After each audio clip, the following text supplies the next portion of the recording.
Friends, आप लोगों का स्वागत है स्किल्ड हिंदुस्तान में। आज हम ट्रांसफार्मर ऑयल टाइप ट्रांसफार्मर की ट्रेनिंग के लिए यहाँ पर हैं और ये जो टीम देख रहे हैं ये हमारी इलेक्ट्रिकल एडवांस कोर्स की टीम है। हमारा जो इलेक्ट्रिकल एडवांस कोर्स है कंटिन्यू हर 15 दिन में चलता रहता है और नया बैच हमारा जल्दी स्टार्ट होने वाला है। अगर आप उसमें इनरोल करना चाहते हैं, आसान सा तरीका है, आपको स्किल्ड हिंदुस्तान का ऐप डाउनलोड करना पड़ेगा। ऐप डाउनलोड करने के बाद में आपको इलेक्ट्रिकल एडवांस कोर्स जो सा बैच चल रहा होगा वो आपको लेना होगा। उसमें 45 दिन का कोर्स होगा, 30 दिन आपको ऑनलाइन और 15 दिन ऑफलाइन। तो ये ऑफलाइन की ट्रेनिंग अभी चल रही है। तो अभी हम स्टार्ट करते हैं कि इसमें क्या है, तो स्टूडेंट के क्वेश्चन क्या रहेंगे। तो आज मैं थोड़ा अपनी तरफ से बताता रहूँगा आप लोगों को, और आप लोगों को जहाँ डाउट हो, जहाँ पर कंसर्न हो, वहाँ पर आप मुझे रोक सकते हैं और पूछ सकते हैं। तो फ्रेंड्स, ये जो सबसे पहले क्या होता है कि हमें ये पहचानना कैसे है कि ये कौन सा टाइप का ट्रांसफार्मर है। पहली चीज़ यही है। तो जो ड्राई टाइप ट्रांसफार्मर होता है वो हमारा बॉक्स के अंदर होगा, और उस बॉक्स के अंदर कोर होंगी खाली, वो ऑयल वगैरह ऐसा कुछ नहीं होगा, उसके अंदर कोर होंगी हमारी। तो वो हमारा ड्राई टाइप है। ये हमारा ऑयल टाइप ट्रांसफार्मर है। इसमें पिंस लगी रहती हैं, इसके अंदर ऑयल रहता है। वैसे देखा जाए टेक्निकली भी ऑयल और ड्राई में क्या अंतर है। तो ऑयल टाइप ट्रांसफार्मर का मतलब हो गया कि जो ऑयल है इसके अंदर, उसको ठंडा करने के लिए, जो कॉइल को ठंडा करने के लिए ऑयल का इस्तेमाल करते हैं। इंटरव्यू में भी ये पूछ सकते हैं भाई ऑयल टाइप और ड्राई में क्या अंतर है। तो इस तरह करके आप आंसर कर सकते हो कि इसमें जो कोर होती है ना भाई, जब हमारी जो फ्लक्स हैं एक दूसरे में ट्रांसफ़र होती हैं तो हीट उत्पन्न होती है। उस हीट को ठंडा करने के लिए ऑयल का उपयोग किया जाता है। और इसमें अंदर ऑयल होता है, उसमें अंदर एक खासियत होती है, वो क्या करता है, इंसुलेटेड ऑयल यूज़ किया जाता है। भाई नॉर्मल ऑयल नहीं डाला जाएगा, इंसुलेटेड ऑयल डाला जाता है। और ये ऑयल के लिए सबसे ख़तरनाक चीज़ क्या होती है, कोई बताएगा? ऑयल के लिए सबसे ख़तरनाक मॉइस्चर इसके लिए सबसे ख़तरनाक होती है। तो इसलिए ये इसके अंदर ना, ये इसका ब्रीदर होता है और इसके अंदर सिलिका जेल लगी रहती है। तो जो इसके नीचे होता है, इसमें क्या भरते हैं बताइए? ऑयल। इसके अंदर ऑयल होता है। अभी ये सिलिका जेल है, देखो इसके अंदर निकल गया, अभी ऑयल इसके अंदर नहीं है। इसके अंदर ऑयल भरते हैं। ऑयल क्यों भरा जाता है इसके अंदर, कोई बताएगा? डस्ट पार्टिकल को रोकने के लिए। जैसे इसके अंदर ऑयल भर देते हैं, जब जाता है तो डस्ट होती है ना, वो नीचे ऑयल के अंदर से उग जाती है, तो ऑयल में वो स्टक हो जाती है। ऑयल कौन सा डालते हैं इसमें? जो ट्रांसफार्मर ऑयल होता है हमारा, मिनरल ऑयल होता है, वही इसके अंदर यूज़ किया जाता है। इसके अंदर क्या होता है? Silica gel. किस कलर की होती है वो? ये तो ऐसे जनरली तीन वाइट भी होती है सर, और ये हमारा पिंक, ये ब्लू भी होती है, और एक जनरली क्या कौन सी यूज़ किया जाता है? ब्लू यूज़ करते हैं। मतलब उसका अगर अच्छी कंडीशन में है, अगर बिल्कुल सही है तो ब्लू होगी। अगर उसके अंदर मॉइस्चर आ गया है तो पिंक कलर में हो जाती है, रेड पिंक कलर में हो जाती है। ठीक है। तो ये ऊपर क्या लगा हुआ है? सबसे ऊपर ये कंजर्वेटर टैंक है। तो कंजर्वेटर टैंक किस लिए यूज करते हैं, कोई बताएगा मुझे? मतलब कैसे, मतलब कोई थोड़ा सा कुछ डिटेल में समझा पाएगा? जब सर हमारे ट्रांसफार्मर, आ जाइए, इधर आ जाइए। जब सर किसी फॉल्ट के कारण या जब हमारे ट्रांसफार्मर का मेन टैंक का ऑयल जब हीट होता है तो वो एक्सपेंड होता है सर, एक्सपेंड होकर वो हमारे कंजर्वेटर टैंक की तरफ बढ़ता है। अगर इसको नहीं लगाएंगे तो क्या होगा? नहीं लगाएंगे सर, हमारे ऑयल के अंदर जो प्रेशर जनरेट होगा फिर उससे वो ट्रांसफार्मर के मेन टैंक से बाहर निकलेगा, कहीं से लीकेज होगा या ट्रांसफार्मर के मेन टैंक को कहीं से भी फाड़ सकता है। नहीं, देखो फाड़ेगा तो जब अगर हमने ब्रीदर लगा रखा है तो फाड़ेगा नहीं। वो हमने ब्रीदर लगा रखा है तो फाड़ेगा नहीं, क्योंकि प्रेशर जो भी गैसेज होंगी, जैसे हमारा टैंक है, टैंक में क्या है, आधा ऑयल है, आधी गैस है, खाली जगह में गैस है। एक्सपेंड होता है तो गैस बाहर आ जाती है। अगर इसमें हम नहीं लगाया, हमने इसके अंदर टैंक ही नहीं लगाया, तो क्या होगा, जब ऑयल जब गर्म होगा तो बाहर आ जाएगा। जैसे दूध होता है हमारा, उफनता है, या चाय कुछ भी होती है, बॉयल करते करते रहेंगे तो बाहर आ जाएगा। अगर उसके ऊपर हम कुछ इस तरह का लगा दें तो क्या होगा कि वो नीचे से ऊपर की तरफ आ जाएगा, वो बाहर नहीं आएगा। तो इसी तरह होता है इसमें, जो ऑयल कंजर्वेटर टैंक को लगाने का यही एक रीज़न होता है। तो इसको ठंडा किस तरह करते हैं? इसको ठंडा करने के लिए सर हमारी कूलिंग फैंस लगे होते हैं, फिन्स लगी होती हैं। ये फिन्स हैं, जो फिन्स हैं ये फिन्स हमारे ऑयल को ठंडा करती हैं। किस तरह करती हैं ठंडा? जब तेल गर्म होता है तो ऊपर की सप्लाई से आता है और नीचे की तरफ जाता है, और इस पे जब हवा का दबाव पड़ता है तो नीचे ठंडा हो जाता है और तेल नीचे। देखो एक चीज़ हम सब लोगों को पता है कि देखो कई बार बाल्टी में आप लोग राड लगा दो पानी की, उसको 10 मिनट के बाद या 5 मिनट के बाद बंद कर दो, क्या देखोगे ऊपर ऊपर गर्म होगा, नीचे ठंडा पानी है। तो क्या होता है, इससे क्या हो गया कि भाई गर्म होने के बाद ना चीज़ें ऊपर उठती हैं।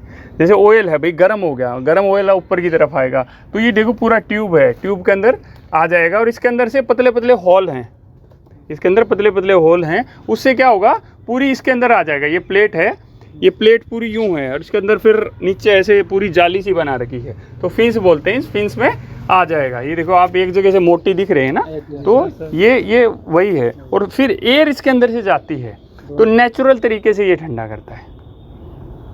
ठीक है, अभी हमने ब्रीदर के बारे में बात कर लिया, कंजर्वेटर टैंक के बारे में बात कर लिया। इसके ऊपर ये देखिए, ये ऑयल जो लेवल लगा हुआ है, ये ऑयल गेज है, इसके अंदर हमें दिख रहा है, देखो ऊपर वाले नट के पास हमें दिख रहा है कि इसके अंदर ऑयल है। तो इसके ये भी हमारी जो डेली चेकलिस्ट होती है उसमें इसको चेक किया जाता है, इसको देखा जाता है। तो ये भी कम नहीं होना चाहिए। अगर ये कम हो जाएगा तो क्या होगा, जैसे क्या अगर हमारे ट्रांसफार्मर में ऑयल कम हो जाए तो क्या लॉसेज हो सकते हैं? वाइंडिंग सर वो कूलिंग कम करेगा, वाइंडिंग का टेम्परेचर ज़्यादा बढ़ेगा सर, उसका इंसुलेशन भी खराब हो सकता टेम्परेचर है। बढ़ जाएगा सर, बिल्कुल बिल्कुल, लॉसेज ज़्यादा होगा। हाँ ठीक है, तो ये सारी चीज़ें होती हैं। अभी इसमें थोड़ा सा हम ऊपर से ही चालू कर रहे हैं, तो हम दूसरी तरफ लेके चलते हैं इसमें आपको। कंजर्वेटर टैंक में आप लोग ये देखेंगे ऊपर ये कुछ लगा हुआ है, क्या चीज़ है, आप लोगों को क्या समझ में आ रहा है इससे? ये एमओजी। एमओजी क्या होता है? एमओजी ये ऑयल के लेवल को बताता है। फुल फॉर्म क्या होती है एमओजी की? Magnetic oil gauge. ऊपर लिखा भी हुआ है इसमें, मैग्नेटिक ऑयल गेज। ये काम क्या करता है? ऑयल के लेवल को बताता है सर। लेवल तो उधर वाला ही बता रहा है। नहीं सर, अगर इसमें ऑयल कम होता तो ये हमारे उसको ट्रिप भी कराने का काम सेफ्टी के लिए। ये हमारे ट्रांसफार्मर की एक सेफ्टी है। भैया किसी ने नेग्लिजेंसी कर दी, भाई देखा ही नहीं, ऑयल हो गया, लीक हो गया, या ठीक है आपने देखा कहीं से गैस किट कोई फट गई, यहाँ से लीक हो गया, एक वेल्डिंग हट गया, कुछ भी, इसका ट्रांसफार्मर का तेल निकलने लग गया, भाई बंद हमें तो एक दिन में एक बार चेक करना है। बट उसमें क्या होगा भाई, ऑयल कम है, ट्रांसफार्मर रूम में जल्दी जाते भी नहीं हैं लोग, तो ट्रांसफार्मर जल सकता है वाइंडिंग में ऑयल नहीं हुआ तो ये क्या होगा ना, ऑयल लेवल कम होते ही अपने आप ट्रांसफार्मर को ही बंद कर देगी। इसकी कमांड कहाँ पे जाती है सर? एचटी ब्रेकर पे। एचटी ब्रेकर पे जाता है। एचटी ब्रेकर पे, यहाँ से इस ट्रांसफार्मर से जितनी भी कमांड जाएंगी हमारी एचटी ब्रेकर पे जाएंगे। ठीक है, एचटी ब्रेकर में वो SF6 भी हो सकता है, वो वैक्यूम सर्किट ब्रेकर भी हो सकता है। कुछ जगह बहुत पुराना है तो ऑयल सर्किट ब्रेकर भी लगाते हैं, वो देखने को नहीं मिलेगा आप लोगों को अभी, क्योंकि वो लाइफ उसकी ऑलमोस्ट ख़त्म हो चुकी है कहीं पुरानी फैक्ट्री इंडस्ट्री में। ठीक है, ये देखो इसके नीचे वायर आया हुआ है, ये वायर गया है उधर। ठीक है, सेफ्टी अगर हम लोगों को बतानी है तो ये भी एक सेफ्टी है जो आप लोगों को इंटरव्यू के अंदर बतानी है। ठीक है, ये क्या चीज़ लगी हुई है इधर देखिए, हाँ ये भी एक सेफ्टी है। ये कैसे काम करती है, कोई बताएगा इसके बारे में? ये किस तरह काम करती है, कोई कौन बताएगा? सर बुक्यूज रिले भी एक प्रोटेक्टिव डिवाइस है जो कोर और वाइंडिंग के प्रोटेक्टिव पर्पस से इसका यूज किया जाता है। तो बेसिकली इसमें सर दो स्विच होता है सर, दो हिंज होते हैं सर, एक अपर हिंज एक लोअर हिंज होता है। तो अपर हिंज में एक फ्लोट्स भी होते हैं और लोअर हिंज में भी फ्लोट्स होते हैं। तो जब हमारी आयल जब और अपर हिंज और लोअर हिंज के बीच में एक मरकरी स्विच लगा रखा जाता है, उस स्विच में आयल को भी थोड़ा सा फिलअप किया जाता है। जब आयल हमारे हीट होते हैं तो कुछ वेपर रिलीज़ करता है, तो उस कंडीशन में वेपर जो है अपर की ओर उठती है, क्योंकि आयल और कोई बताएगा? बफर के प्रेशर थोड़ा ज़्यादा होता है सर। देखो आधा आपने सही बताया, आधा गलत बताया है, तो और कोई बताएगा? सर जब हमारे ऑयल के अंदर कोई फॉल्ट होता है तो उसमें गैसेज बनती हैं सर। तो जब गैस में जो वाष्प बुलबुले बनते हैं हमारे, तो जब ऊपर वाले मरकरी स्विच में इसमें सर 2 मरकरी स्विच होते हैं, एक नीचे और एक ऊपर। जब ऊपर वाले मरकरी स्विच पे जाएंगे तो फिर वहाँ हमारा अलार्म के लिए सिग्नल भेजता है, और जब गैसेज ज़्यादा मात्रा में बनती हैं तो वो नीचे वाले मरकरी स्विच को प्रेशर करता है और वहाँ से हमारे ट्रिप कराता है ब्रेकर को। बिल्कुल सही। तो ये हीट के बेस पे काम करने वाली रिले नहीं है। जो बकोज रिले है वो गैस के प्रेशर पे रिले है सर। हाँ। लेकिन ये वाइंडिंग और कोर के सेफ्टी पर्पज से भी वर्क करता है। नहीं नहीं है ना, उसी के सेफ्टी के लिए है। बट जैसे आप कह रहे थे ना कि हीट होगा, हीट से काम नहीं करेगी वो सर। वो ऑयल हीट होगी तो वो वेपर नहीं, ऑयल हीट वाष्प नहीं बनेगी ना, वो तो उसके लिए कंजर्वेटर लगा हुआ है, टैंक वैंक है। सिर्फ इन तुम्हारे ट्रांसफार्मर के अंदर फॉल्ट होगा जी। ट्रांसफार्मर के अंदर फॉल्ट हो गया, कोर है भाई, 2 वाइंडिंग है, वहाँ से कहीं से स्पार्क हो गया, तो उस तरह के फॉल्ट के ऊपर काम करती है सर। ठीक है सर मेन सेफ्टी इसमें तो वही हुआ हाँ, बकोज देखो सारी मेन सेफ्टी है, वो उस दौरान की सेफ्टी है। ये देखो ये तेल कम होने की सेफ्टी है, ये तेल कम होने पे बकोज रेल तो काम नहीं करेगी ना। बकोज रेल तो उस कंडीशन में काम नहीं करेगी, तो एमओजी करेगी उस कंडीशन में काम। तो दोनों का अलग अलग हो गया। अब जितनी रिले हम देखेंगे या जितनी सेफ्टी देखेंगे सब अलग अलग पर्पज से हैं। ठीक है, तो ये हम ऑलरेडी ट्यूब्स पढ़ चुके हैं। एक एक ऊपर ये पाइप सा देख रहे हैं, ये क्या चीज़ है?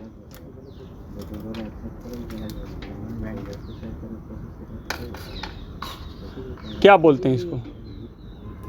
एक्सप्लोजन होता है। एक्सप्लोजन वेंट है।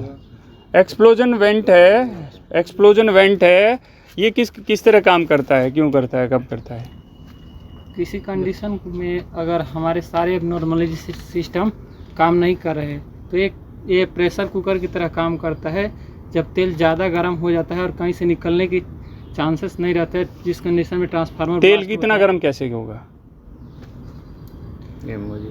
इसमें एमओजी बाई चांस ये एमओजी का तो काम ही नहीं है, टेम्परेचर से रिलेटेड ही नहीं है एमओजी का, तो मतलब ही नहीं। ट्रांसफार्मर वर्क करा है किसी एबनॉर्मलिटी के कारण, जब हमारा तेल गर्म हो गया। और कोई बताएगा? सर एक्सप्लोजन वेंट का रिलेशन जो होता है वो प्रेशर से होता है सर। उसमें क्या होता है, जब अपना लोड बढ़ता है तो ऑयल जब ये वो हिट होता है तो उसका प्रेशर बढ़ता है, तो प्रेशर बढ़ता है तो वो क्या करता है। और कोई बताएगा?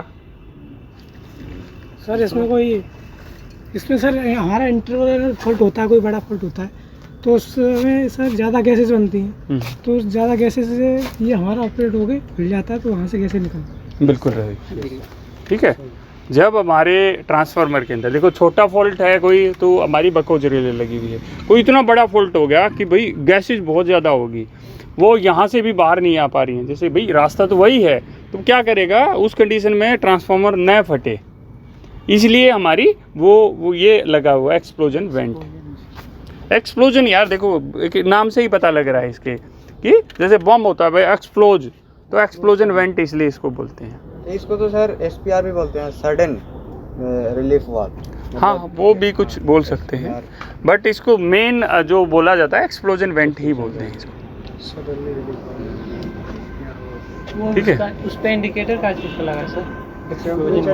वो टेम्परेचर नहीं है, टेम्परेचर नहीं है, वो लेवल है।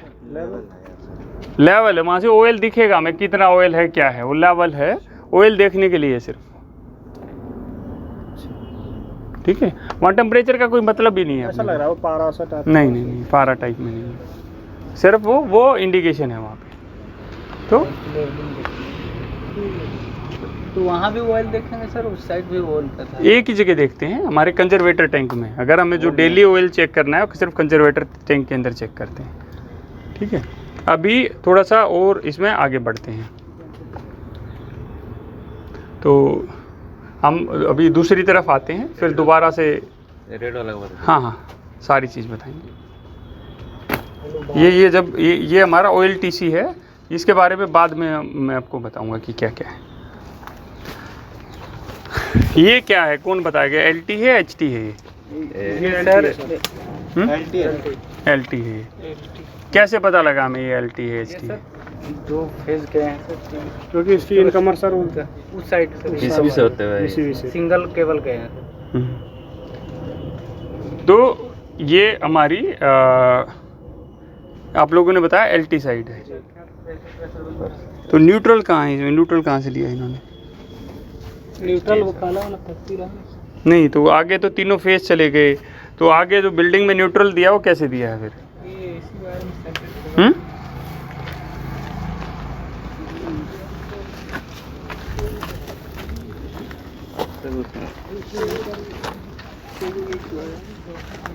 तो न्यूट्रल भी तो जाना चाहिए ना आगे। ये तीनों है तो तीनों RYB होगा। RYB है सर, मतलब 3 इनकमर है और 3 आउटर है सर इसका। यहीं से यहीं से 3 इनकमर है और 3 आउटर है। ये क्या है ना, ये कोर, ये 4 कोर की केबल है अभी। 4 कोर की केबल होगी। हाँ। हाँ शायद हो सकता है। तो नहीं, देखो मैंने क्या बोला ना, कंफ्यूज नहीं होना है। ये क्या है, हमारी 4 कोर की केबल है। एक केबल में 4 तार हैं। 4 कोर नहीं बोलते हैं इसको, 3.5 3.5 कोर की केबल इसको बोलते हैं। जो हमारा न्यूट्रल होता है वो आधा होता है, तो इसको बोलते हैं 3.5 कोर की केबल। 3 कोर मतलब सिर्फ 3 ही होंगे, 4 कोर नहीं बोलेंगे, इसको 3.5 कोर बोलते हैं। ठीक है, ये हमारा LT साइड होगा, मार्क होना चाहिए इसके ऊपर। आप कहीं आगे जाते हैं, नहीं है तो कुछ किसी से पेंट से या कुछ लिखा होना चाहिए कि हाई साइड कौन सी है, लो साइड कौन सी है।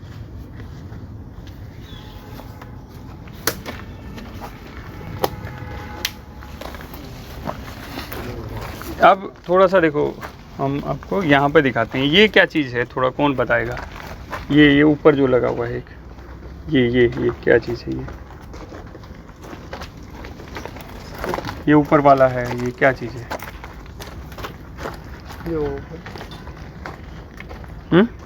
कौन सा वाला सर? ये अगर इसमें एयर बन गया तो उसको निकालने के लिए ये वाल्व है, वाल्व वगैरह होगा इसका। वाल्व है ये। अगर सपोज ये मेरा लीक हो गया भाई कहीं से, तो इस वाल्व को बंद कर सकता हूँ, ये और ये बंद करके ये पूरा रिपेयर हो सकता है अपना अलग से। ठीक है, तो ये वाल्व है। किसी भी कंडीशन में अगर मुझे इसका तेल इधर का बंद करना है तो ये दोनों वाल्व बंद कर देंगे, इधर का ऑयल बंद हो जाएगा। ये भी तो सर सेफ्टी पर्पस है। हाँ, एक सेफ्टी तो नहीं बोलेंगे इसको बोलेंगे मेंटेनेंस पर्पज से बोलेंगे, इसको मेंटेनेंस पर्पज बोलेंगे। ये देखिए, इसमें पहले हम इसके बारे में बात कर लेते हैं। जहाँ भी जाएंगे ना, इस तरह नॉब लगा रहता है, ऐसा खोलते हैं इसको, ये खुल जाता है। ठीक है, बट थोड़ा सा ध्यान रखना है, आप नए हैं, कहीं पे नहीं जाके हाथ डालना, कुछ भी करना। जो लोग व्यूअर्स हैं उनको भी इस चीज़ का ध्यान रखना है कि भाई हाई टेंशन लाइन के आसपास हैं, बहुत ज़्यादा ध्यान से काम करना है। अभी इसकी सप्लाई कटी हुई है, इसलिए हम इतना इसको टच करके घूम रहे हैं, अदरवाइज़ इसको नहीं, थोड़ा सा दूर ही रहना है। ठीक है, अर्थिंग है, सब कुछ है, फिर भी प्रोटेक्शन ज़रूरी है, अपना ध्यान से। इसके बारे में कौन बताएगा थोड़ा?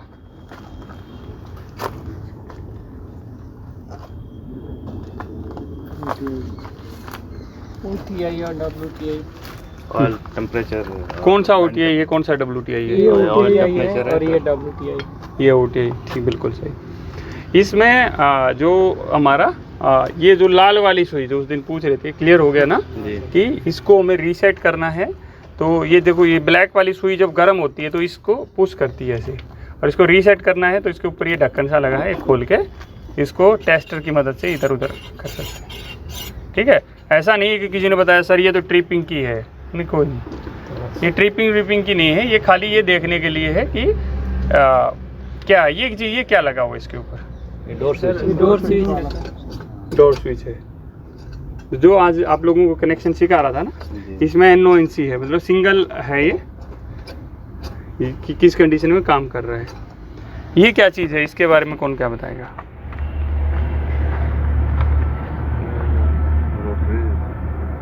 ये फिक्स हीटर के लिए सर लगा। हीटर फिक्स है सर। हाँ, हीटर के लिए लगा हुआ है। कितना टेम्परेचर।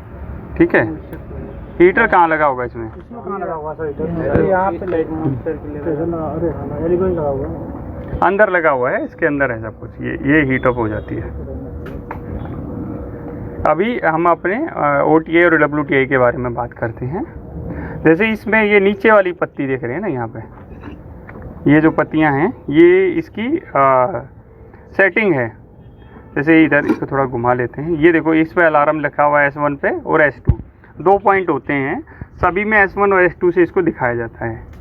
तो एक अलार्म का है, ये वाली नीचे वाली अलार्म पे सेट की गई, ये ट्रिपिंग की, ऑयल टेम्परेचर इंडिकेटर का। उसी तरह ये दूसरे वाला आप देखेंगे, दूसरे वाले में भी इधर जो पत्ती है ये हमारा अलार्म का है, ये ट्रिपिंग का है। ये स्विच लगा हुआ है, जैसे ऑयल बढ़ेगा ना ये स्विच कमांड देगा आगे और हमारे सिस्टम को ट्रिप कराएगा। तो ये किस चीज़ को ट्रिप कराता है, कौन बताएगा? ये देखो पूरा ये कंट्रोलिंग है इसके अंदर। जैसे ये फ्यूल लगा हुआ है तो हमारे जो OLTC या सॉरी जो हमारे HT पैनल में जाएंगी यहीं से जाएगी सारी कमांड, ठीक है।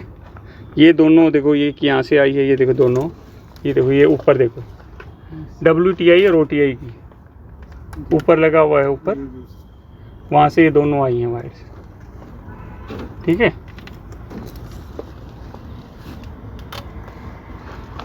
अभी बात कर लेते हैं इसके बारे में, कोई बताएगा ये किस चीज़ के लिए है?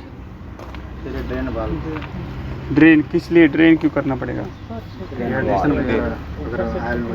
तो कैसे करते हैं ड्रेन, कुछ पता है?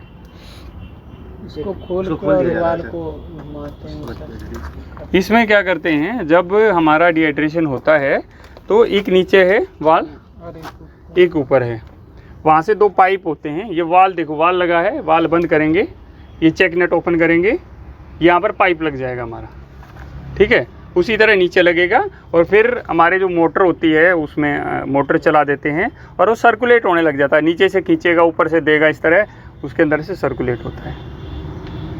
इसको बंद कर दीजिए। सर्कुलेशन क्यों कर रहे हो? जब भी तो ऑयल जाएगा, हीट करते हैं, उसमें जो गंदगी होती है उसको साफ करते हैं, मॉइस्चर को निकालते हैं ना ऑयल के अंदर से। ये लगा दीजिए, ठीक है। अभी थोड़ा सा और आगे चलते हैं इसमें। आप लोगों ने बताया था वो LT साइड, तो डेफिनेटली ये हमारी HT साइड है। देखना होता है ना, तो एक चीज़ और है जिससे आप पता कर सकते हो कि LT साइड में ना बहुत सारी केबल होंगी, HT में सिर्फ सिंगल केबल होंगी, ठीक है।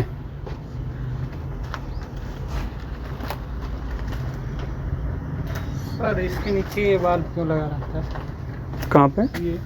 ये ऑयल निकालने के लिए भाई, तुमने वाल बंद कर दिया वहाँ से, तो इसके अंदर जो ऑयल होगा उसको निकाल लिया, वाल बंद करके, भारी होगा ना ये, तो आराम से काम कर सकेंगे। इसके नीचे जो ये वाल है ये इसका तेल निकालने के लिए, ट्यूब का तेल। इसमें प्रॉब्लम आ गई वहाँ से वाल्व बंद कर। हाँ हाँ, इसको खोलने वाला नहीं आता है। नहीं खोल सकते हैं, सब खुल जाता है। बहुत सारा नाम अगर जैसे उसका एयर वगैरह निकालना है या बंद करना है, बकोज रिले में खराबी होगी तुम्हारी, तो क्या करोगे? रीसेट करने वाला बकवास भाई हम नहीं, रीसेट तो दूसरी चीज़ है, वो तो बिना वाल खोले ही में करना है रीसेट है। बट तुम्हारी बकोज रिले खराब होगी है तो कैसे रिपेयर करोगे? कहाँ से? तो जब ही तो वाल इसने पूछा ना, वो वाल क्यों दिए गए हैं? दोनों साइड वाले, दोनों साइड में इधर वाले बंद कर देंगे, उसको निकाल लेंगे फिर। नहीं, फिर भी दिक्कत रहेगी ना, इसलिए दोनों साइड में वाल दिए जाते हैं कि दोनों साइड के वाल इन और आउट दोनों वाल बंद किए और बकोज रिले आराम से निकाल के सेपरेट निकाल लें।